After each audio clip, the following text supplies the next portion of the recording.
이제 내일부터 에베소서에 관해서 보게 될 텐데요. 에베소서를 보면서 9월 달에는 하나님의 구원과 성도의 하나됨에 대해서 이야기를 합니다. 오늘은 이제 첫 시간으로 구원은 사랑의 선물이다라고 시작되는데요. 구원은 철저하게 하나님의 선물입니다. 그러니까 우리의 노력으로 되는 것이 아니라 하나님이 사랑으로 주시는 선물이죠. 그러므로 구원을 받은 성도는 하나님을 사랑할 뿐만 아니라 서로 사랑하는 것이 마땅합니다. 우리는 예수 그리스도 안에 있는 하나님의 은혜와 자비로 구원을 받았죠. 그리스도를 믿기 전에 우리는 어떤 상태였는지 1절에 나옵니다. 1절 같이 읽겠습니다. 그는 허물과 죄로 죽었던 너희를 살리셨도다. 예수를 믿기 전에 우리는 어떤 상태였습니까? 허물과 죄로 죽어 있었죠. 죄와 허물은 사실은 또 거의 유사한 그 뜻을 가지고 있는데요. 우리는 자리에서 벗어난 상태를 뜻하는 죄와 허물입니다. 그러니까 우리가 하나님과의 관계에 있어야 될, 하나님이 정해준 자리에 있어야 할 우리가 그 자리를 이탈한 상태를 죄 또는 허물이라고 말하죠. 그러니까 죄와 허물로 죽었던 우리들은 하나님과 관계가 끊어진 상태를 말해요. 여러분, 우리의 죽음의 상태는 어떤 상태냐? 생명이 호흡이 끊어진 것을 의미하는 것이 아니라 하나님과 함께하지 못할 때 죽은 거예요. 그건 살아있으나 죽은 것과 같은 거예요. 실제로는 죽었다라고 표현합니다. 성경에 보면 우리가 죄로 인해서 죽었다라고 표현하는 곳을 여러 곳을 볼 수 있어요. 로마서에도 그렇게 나오고 있고요. 오늘 말씀에서도 보면 그는 허물과 죄로 죽었던 너희를 이렇게 돼 있어요. 자, 이 말은 우리가 예수님과 관계가 끊어지면 죽음의 상태, 죽었다라는 겁니다. 그런데 죽었을 때 이걸 다른 말로 하면 시체 상태였다라고 말합니다. 그러면 시체는 스스로 무언가를 할 수 있는 존재가 아니에요.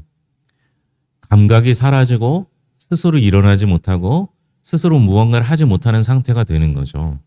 그러니까 죽은 사람이 스스로 무언가를 할 수 없는 건 너무나 당연한 거잖아요. 그런 우리를 예수님이 살리신 겁니다.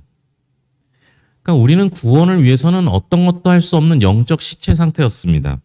우리가 구원에 대해 이처럼 철저하게 무능력한 자들이기 때문에 구원은 오직 하나님의 선물로 주어질 수밖에 없는 거죠. 우리가 본질상 진노의 자녀였던 이유는 뭡니까? 2절과 3절인데요. 같이 읽겠습니다. 그때에 너희는 그 가운데서 행하여 이 세상 풍조를 따르고 공중의 권세 잡은 자를 따랐으니 곧 지금 불순종의 아들들 가운데서 역사하는 영이라. 전에는 우리도 다 그 가운데서 우리 육체의 욕심을 따라 지내며 육체와 마음이 원하는 것을 하여 다른 이들과 같이 본질상 진노의 자녀이었더니. 우리가 본질상 진노의 자녀였던 이유는 뭡니까? 이 세상 풍조를 따르고 공중의 권세 잡은 자를 따랐으며 우리의 육체의 욕심을 따라 지내며 마음이 원하는 것을 행했기 때문입니다. 여기서 말하는 공중은요, 하늘과 땅의 중간 단계를 말해요. 성경은 우리는 이 땅에서 살고 우리 하나님은 하늘에 계시다라는 표현으로 사용합니다. 이게 공간의 개념은 아닌데 우리가 이해하기 편하기 위해서 하나님께서 성경을 통해 설명하실 때는 땅은 우리가 살고 있는 곳, 하늘은 하나님이 계신 곳이에요. 그런데 이 공중의 권세 잡은 자라고 할 때 공중은 요 사이를 말합니다. 땅과 하늘 사이를. 그러니까 공중의 권세 잡은 자들은 땅에 살고 있는 우리가 하늘을 바라보는 것을 막는 역할을 해요. 근데 우리가 여기에 시각적인 것에 눈이 뺏겨서 공중의 권세 잡은 자들과 연합하려고 할 때 문제가 생기는 거예요. 우린 그것 너머에 계시는 하나님을 볼 수 있어야 하는데 공중의 권세 잡은 자들에게 마음을 빼앗기는 거예요. 왜요? 우리 눈에 좋은 것들을 제시하거든요. 이미 우리가 다 알지만 음식도 내 입에 맞는 건 내 몸에 좋을 리가 없죠. 약은 더하죠. 약은 쓴 게 나한테 맞는 거예요. 공중의 권세 잡은 자들이 우리가 이 땅에 살면서 즐겁고 행복하게 누릴 것들을 제시한다고 할 때 그것이 우리에게 유익할 리가 없다라는 거예요.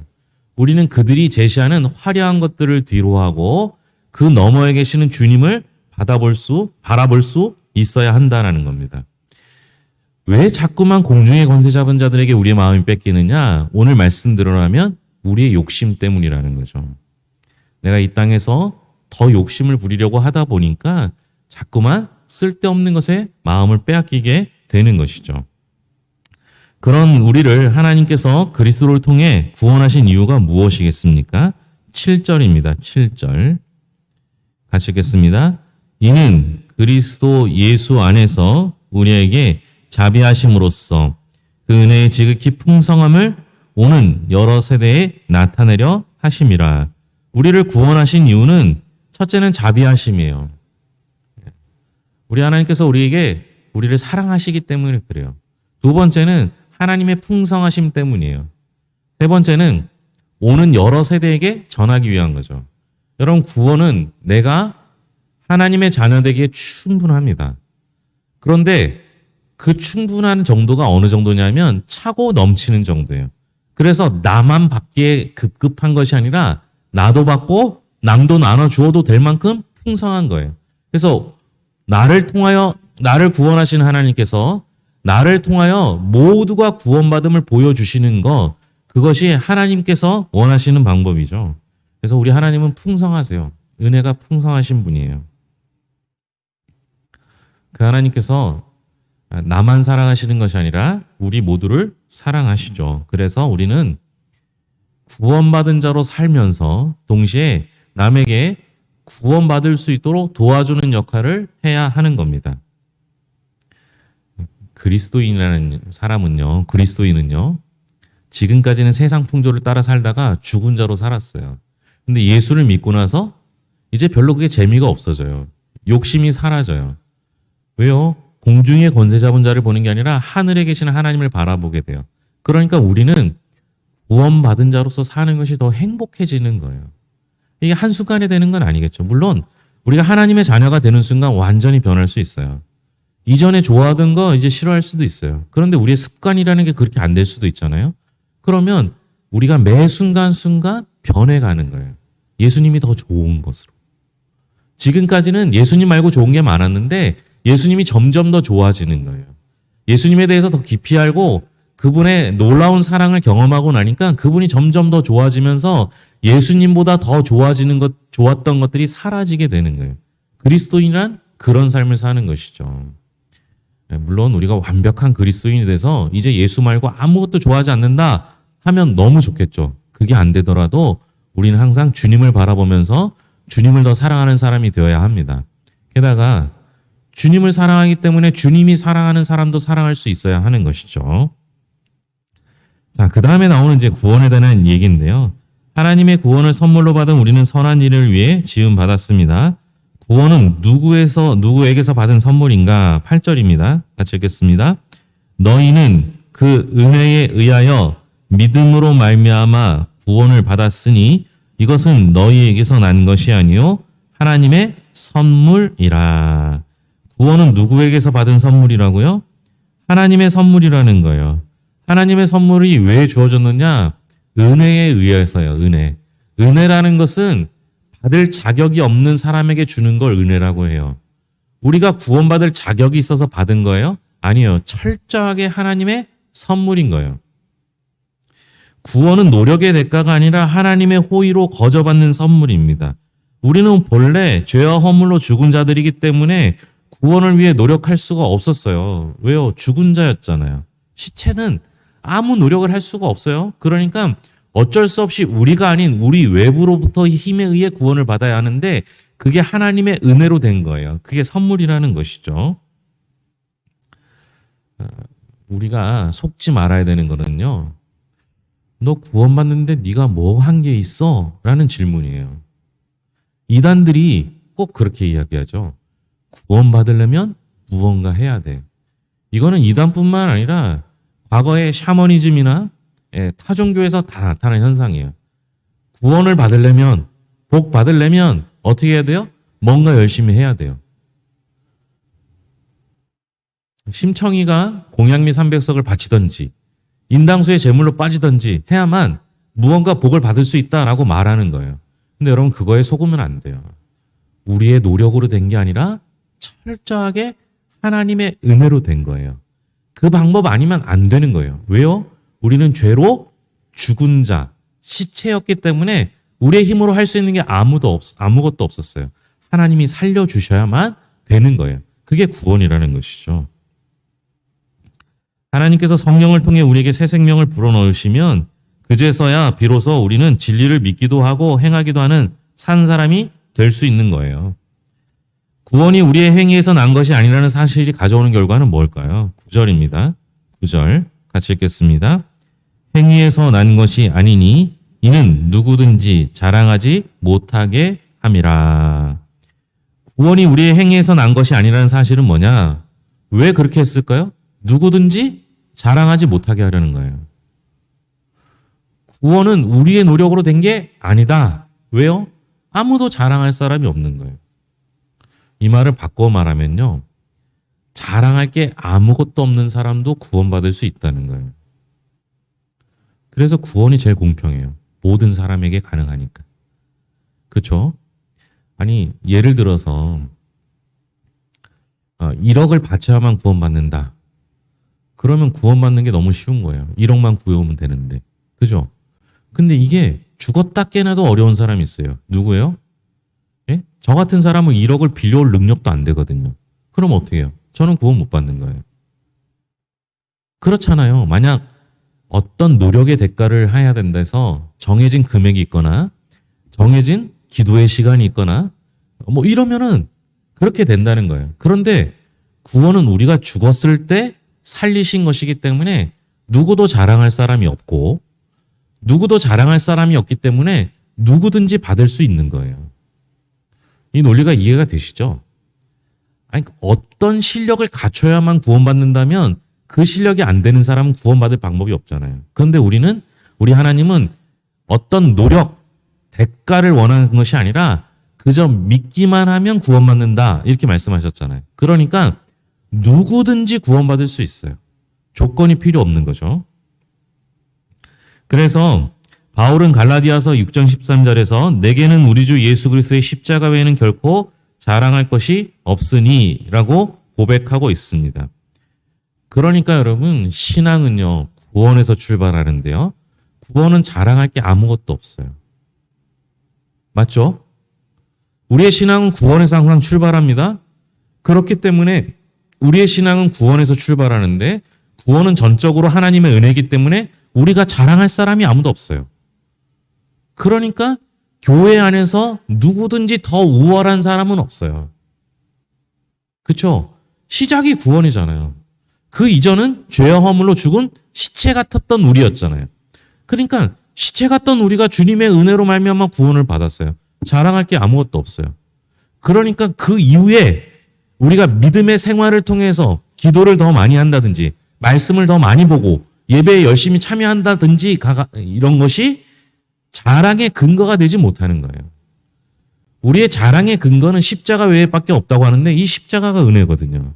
그러니까 우리가 무언가 자랑하고 싶으면 무엇을 자랑해야 되느냐? 하나님의 은혜입니다. 제가 오늘도 신방했는데요. 제가 신방하면 길게 이제 신방하잖아요. 이런저런 얘기하다가 교회가 부흥하면 목사님들이 대부분 마음이 바뀐대요. 변질된대요. 교만해지는 거죠. 여러분 왜 교만해집니까? 예?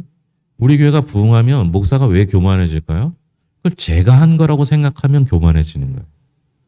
그런데 우리 교회가 부흥하는데 제가 뭔가를 했다고 하면 이해가 안 되는 거예요.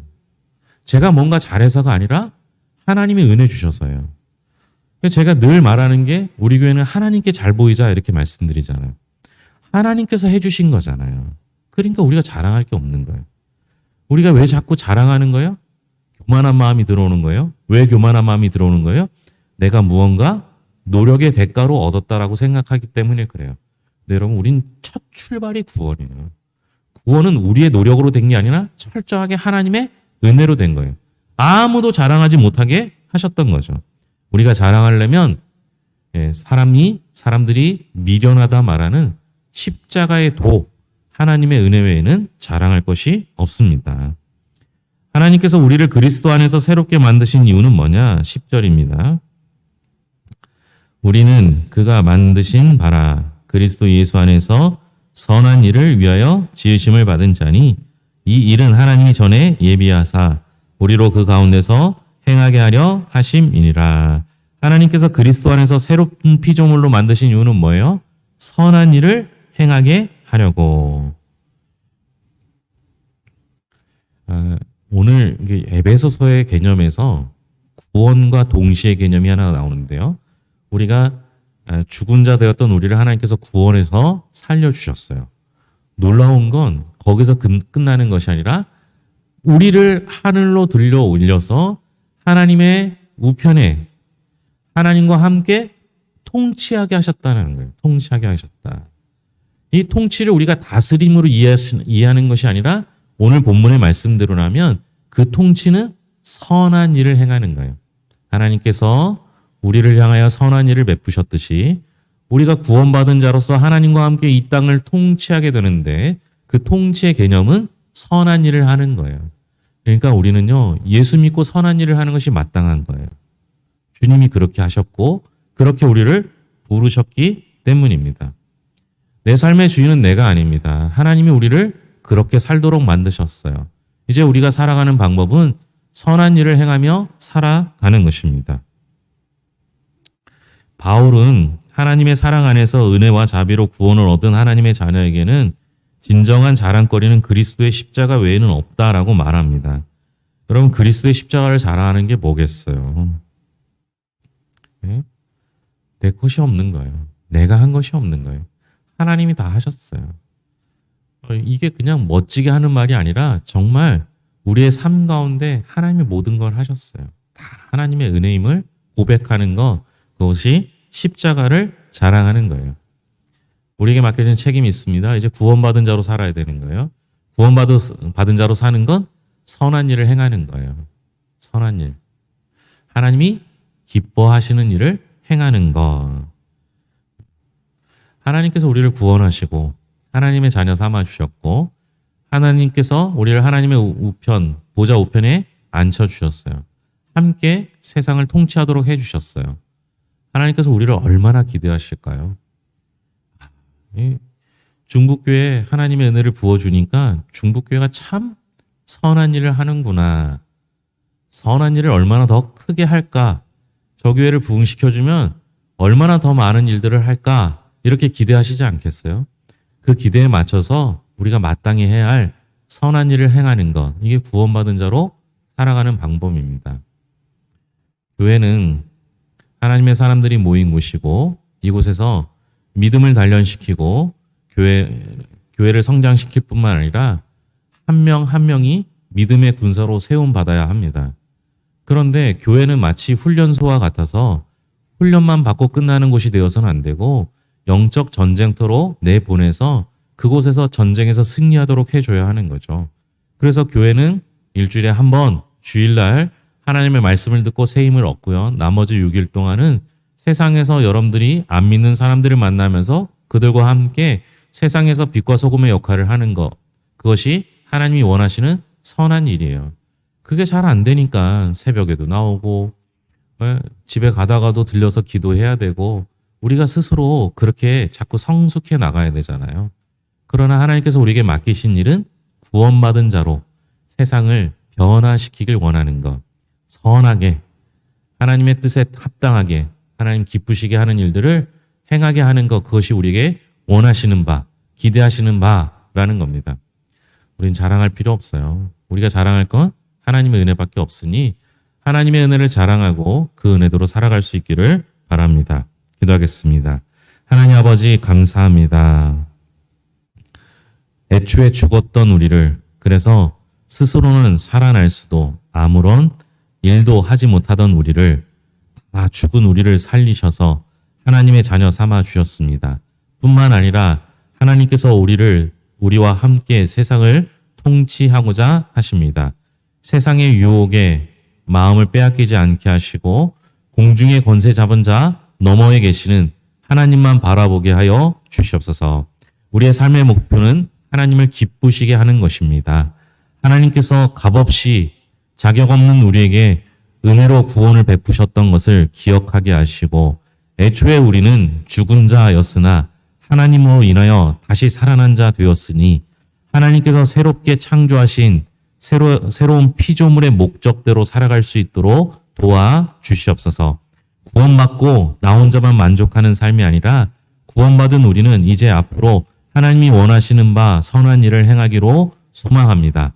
세상에서 빛과 소금의 역할을 감당하게 하시며 그리스도의 편지로 그리스도의 향기로 세상을 바꾸어 가는데 일익을 담당할 수 있도록 주여 함께하여 주시옵소서.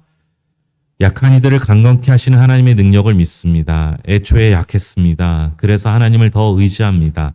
아파서 주님을 더 찾습니다.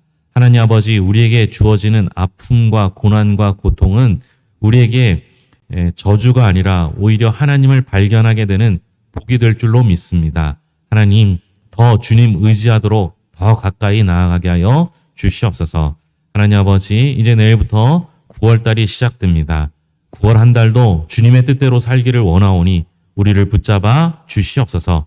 모든 것을 예수님의 이름으로 기도합니다. 아멘.